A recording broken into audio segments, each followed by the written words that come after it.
Is your engine shaking and losing power while your gas mileage takes a nosedive on the highway? You might be dealing with the P3419 diagnostic trouble code, which points to a low voltage issue in the cylinder 3 deactivation or intake valve control circuit. This is a generic powertrain code that applies to many vehicles made from 1996 to the present day, including popular American brands like Chevrolet, Dodge, Ram, Chrysler, and Jeep. The whole point of this system is to help you save money at the pump by switching your engine into a fuel-saving mode, like turning a V8 into a V4 when you're just cruising under a light load. The engine control module, which we call the EECM, controls this process by activating solenoids that stop the intake valves from opening on specific cylinders. This specific code tells us the computer found a problem with the circuit for the number 3 cylinder.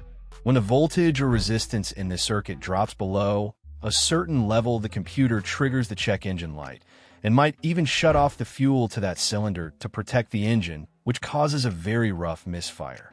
You will notice your car struggling to accelerate and using way more gas than usual.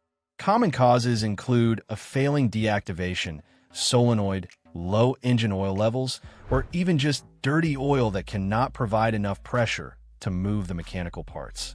You should also look for frayed wires or corroded connectors that might be shorting out.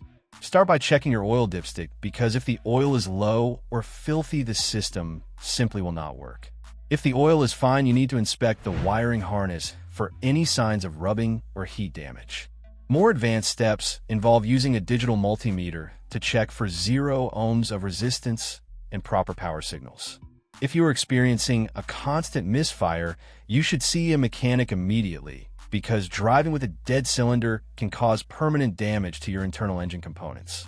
It is always a good idea to check for any technical service bulletins for your specific make and model before replacing expensive parts like the EECM or the solenoids.